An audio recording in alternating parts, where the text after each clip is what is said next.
ನಮಸ್ಕಾರ ಸ್ನೇಹಿತರೆ. ಇವತ್ತು ಒಂದು ವಿಶೇಷವಾಗಿರ್ತಕ್ಕಂತಹ ಗೀತೆಯ ಬಗ್ಗೆ ನಿಮ್ಮೊಟ್ಟಿಗೆ ಮಾಹಿತಿಯನ್ನು ಹಂಚಿಕೊಳ್ಬೇಕು ಅಂತ ಬಂದಿದ್ದೀನಿ.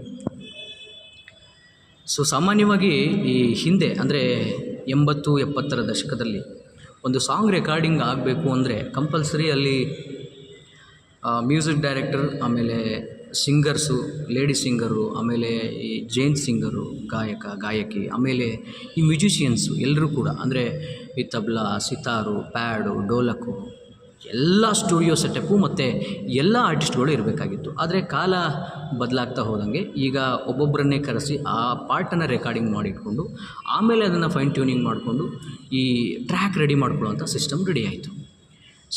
ಇಂತಹ ಕಾಲಘಟ್ಟದಲ್ಲಿ ಒಂದು ಅಮೋಘವಾಗಿರತಕ್ಕಂತಹ ಗೀತೆ ಇತ್ತೀಚೆಗೆ ಹೊರಬಿದ್ದಿದೆ ಮತ್ತು ಯೂಟ್ಯೂಬ್ನಲ್ಲಿ ಭಾರೀ ಸದ್ದು ಮಾಡ್ತಾಯಿದೆ. ಅಂತಹ ಗೀತೆಯ ಬಗ್ಗೆ ನಾನು ಮಾತಾಡಲಿಕ್ಕೆ ಇವತ್ತು ಬಂದಿದ್ದೀನಿ. ಕೃಷ್ಣಂ ಪ್ರಣಯ ಸಖಿ ಅಂತೇಳಿ ಗೋಲ್ಡನ್ ಸ್ಟಾರ್ ಗಣೇಶ್ರವರ ಇನ್ನೇನು ಬಿಡುಗಡೆ ಆಗಬೇಕು ಸಿನಿಮಾ, ಆ ಸಿನಿಮಾದ ಗೀತೆಯ ಬಗ್ಗೆ ಮಾತಾಡಲಿಕ್ಕೆ ಬಂದಿದ್ದೀನಿ. ಮ್ಯಾಜಿಕಲ್ ಕಂಪೋಸರ್ ಅರ್ಜುನ್ ಜನ್ಯ ಅವರು ಅಮೋಘವಾಗಿರ್ತಕ್ಕಂಥ ಒಂದು ಗೀತೆಯನ್ನು ನಮಗಾಗಿ ಕೊಟ್ಟಿದ್ದಾರೆ. ಅಷ್ಟೇ ಚೆನ್ನಾಗಿ ಅದಕ್ಕೆ ಸಾಹಿತ್ಯವನ್ನು ಕೂಡ ವಿ ನಾಗೇಂದ್ರ ಪ್ರಸಾದ್ ಸರ್ ಅವರು ಬರೆದಿದ್ದಾರೆ. ಆಮೇಲೆ ಜಸ್ಕರಣ್ ಸಿಂಗ್ ಅವರು ಕೂಡ ಅಮೋಘವಾಗಿ ಆ ಗೀತೆಯನ್ನು ಹಾಡಿದ್ದಾರೆ. ಈ ಹಾಡು ಕೇವಲ 2 ಗಂಟೆಯಲ್ಲೇ ರೆಡಿಯಾಯಿತು ಅನ್ನೋದು ಕೌತುಕದ ಸಂಗತಿ. ಯಾಕೆ ಅಂತಂದರೆ ಸಾಮಾನ್ಯವಾಗಿ ಒಂದು ಟ್ಯೂನು ಅಂದರೆ ಇತ್ತೀಚಿನ ದಿನಗಳಲ್ಲಿ ಒಂದು ಟ್ಯೂನ್ ರೆಡಿ ಆದ ಮೇಲೆ ಮ್ಯೂಸಿಕ್ ಡೈರೆಕ್ಟರ್ ಅವರು ಆ ಟ್ಯೂನನ್ನು ಸಾಹಿತಿಗಳಿಗೆ ಕಳಿಸ್ತಾರೆ. ಅಂದರೆ ಅದಕ್ಕೆ ಟ್ಯೂನ್ ಆದ ತಕ್ಷಣ ಅದಕ್ಕೆ ಸಾಹಿತ್ಯವನ್ನು ಬರೆಸಬೇಕು ಅನ್ನೋ ಕಾರಣಕ್ಕೆ ಅಲ್ಲಿ ಡೈರೆಕ್ಟರು, ಆಮೇಲೆ ಮ್ಯೂಸಿಕ್ ಡೈರೆಕ್ಟರು ಯಾವ ಸಂದರ್ಭಕ್ಕಾಗಿ ಈ ಚಿತ್ರದಲ್ಲಿ ಈ ಹಾಡನ್ನು ಬಳಸಲಾಗ್ತಾ ಇದೆ, ಸೀಕ್ವೆಲ್ ಏನು, ಪರಿಸ್ಥಿತಿ ಏನಿರುತ್ತೆ, ಅದನ್ನು ಆ ಕಥೆಯ ಹಿಡ್ಕೊಂಡು ಅಂದರೆ ಕಥೆಯ ತಿರುಳನ್ನು ಹಿಡ್ಕೊಂಡು ಸೀಕ್ವೆಲನ್ನು ಹಿಡ್ಕೊಂಡು ಯಾವ ಸಂದರ್ಭವನ್ನಕ್ಕಾಗಿ ಬಳಸ್ತಾ ಇದ್ದೀವಿ ಈ ಹಾಡನ್ನು ಅನ್ನೋದನ್ನು ಅವರಿಗೆ ಹೇಳ್ತಾರೆ. ಅದಾದ ಮೇಲೆ ಆ ಲಿರಿಸಿಸ್ಟ್ ಅದನ್ನೆಲ್ಲ ತಲೆಯಲ್ಲಿಟ್ಕೊಂಡು ಗಮನದಲ್ಲಿಟ್ಕೊಂಡು ಹಾಡನ್ನು ಬರೀತಾರೆ. ಇದು ನಡೀತಾ ಬಂದಿರೋದು. ಈ ಹಾಡು ಈಗೇನು ಕೃಷ್ಣಂ ಪ್ರಣಯ ಸಖಿ ನಾನು ಮಾತಾಡ್ತಾ ಇದ್ದೀನಿ, ಈ ಹಾಡು 2 ಗಂಟೆಯಲ್ಲಿ ರೆಡಿಯಾಗಿದ್ದು ಹೇಗೆ ಅಂದರೆ ಅದನ್ನು ವಿ ನಾಗೇಂದ್ರ ಪ್ರಸಾದ್ ಅವರು ಒಂದು ಇಂಟರ್ವ್ಯೂನಲ್ಲಿ ಹಂಚಿಕೊಂಡಿದ್ದಾರೆ. ಅರ್ಜುನ್ ಜನ್ಯ ಅವರು ಸ್ಟುಡಿಯೋನಲ್ಲಿದ್ದಾರೆ, ಆಮೇಲೆ ವಿ ನಾಗೇಂದ್ರ ಪ್ರಸಾದ್ ಅವರು ಕೂಡ ಸ್ಟುಡಿಯೋನಲ್ಲಿದ್ದಾರೆ, ಆಮೇಲೆ ಜಸ್ಕರಣ್ ಸಿಂಗ್ ಅವರು ಕೂಡ ಸ್ಟುಡಿಯೋನಲ್ಲಿ ಇದ್ದಾರೆ. ಅಲ್ಲಿ ಒಂದೊಂದು ಲೈನ್ ಟ್ಯೂನ್ ಆಗ್ತಾಯಿದ್ರೆ ಇಲ್ಲಿ ಒಂದೊಂದು ಲೈನ್ ಇವರು ಬರೀತಾಯಿದ್ರು, ಯಾರು, ನಾಗೇಂದ್ರ ಪ್ರಸಾದ್ ಅವರು. ಹಾಗೆ ರೆಡಿಯಾಗಿದ್ದು ಈ ಹಾಡು. ಆ ಹಾಡು ಈಗ ಸದ್ಯ ನಾನು ನಿಮ್ಮ ಮುಂದೆ ಪ್ರೆಸೆಂಟ್ ಮಾಡ್ತಾಯಿದ್ದೀನಿ.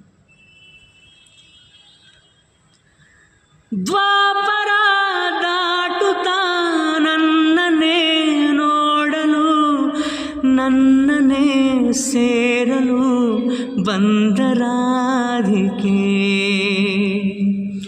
ಹಾಡಲಿ ಹಾಡಲು ಮಾತಲಿ ಹೇಳಲು ಸಾಧ್ಯವೇ ಆಗದ ರಾಗಮಾಲಿಕೆ, ಸಖಿ ಸಖಿ ನನ್ನ ರೂಪಸಿ, ಸುಖಿ ಸುಖಿ ನಿನ್ನ ಮೋಹಿಸಿ, ನೀನೇ ನನ್ನ ಪ್ರೇಯಸಿ, ಜೇನ ದನಿಯೋಳೆ ಮೀನ ಕಣ್ಣೋಳೆ ಸೊಬಗ ನೀ ತುಂಬಿದೆ, ಹಂಸ ನಡೆಯೋಳೆ ಎದೆಗೆ ಇಳಿದೋಳೆ ಜೀವ ಜಲ್ಲೆಂದಿದೆ, ಬೇರೆ ದಾರಿನೂ ಇಲ್ಲ ನನಗಿನ್ನು ನೀನು ಸಿಕ್ಕಾಗಿದೆ, ನಾನು ಹುಡುಕಿದ್ದ ನನ್ನ ನಿಲ್ದಾಣ ಬೇರೆ ಇನ್ನೇನಿದೆ, ದ್ವಾಪರ ದಾಟುತ್ತಾ ನನ್ನನ್ನೇ ನೋಡಲು, ನನ್ನನ್ನೇ ಸೇರಲು ಬಂದ ರಾಧಿಕೆ. ಅದ್ಭುತವಾಗಿರ್ತಕ್ಕಂಥ ಗೀತೆ ಯೂಟ್ಯೂಬಲ್ಲಿ ಮುಂದೆ ಹೋಗ್ತಾ ಇದೆ. ಕನ್ನಡದ ಹಾಡು ಬಹಳಷ್ಟು ಸದ್ದು ಮಾಡ್ತಾ ಇದೆ ಅಂದರೆ ನಮ್ಮ ಕನ್ನಡಿಗರ ದೊಡ್ಡ ಖುಷಿ ಮತ್ತು ಹೆಮ್ಮೆಯ ಸಂಗತಿ. ಇಂತಹ ಒಳ್ಳೆಯ ಗೀತೆ, ಸುಂದರವಾಗಿರ್ತಕ್ಕಂಥ ಗೀತೆಯನ್ನು ಕೊಟ್ಟಿರ್ತಕ್ಕಂಥ ಇಡೀ ಚಿತ್ರತಂಡಕ್ಕೆ ಶುಭವಾಗಲಿ. ಈ ಹಾಡು ಇನ್ನಷ್ಟು ಜನಮನ್ನಣೆಯನ್ನು ಗಳಿಸಲಿ. ಹಾಗೆ ನನ್ನ ಈ ಪ್ರಯತ್ನ ಮತ್ತು ಈ ಹಾಡಿನ ಹಿಂದಿನ ಒಂದು ಸಣ್ಣ ಕಥೆಯನ್ನು ನಿಮಗೆ ಹೇಳಿದ್ದೀನಿ. ಸೊ ಅದು ಕೂಡ ಇಷ್ಟ ಆಗಿದ್ದರೆ ದಯವಿಟ್ಟು ಲೈಕ್ ಮಾಡಿ, ಶೇರ್ ಮಾಡಿ ಮತ್ತು ಕಮೆಂಟ್ ಮಾಡಿ. Thank you. ಧನ್ಯವಾದಗಳು.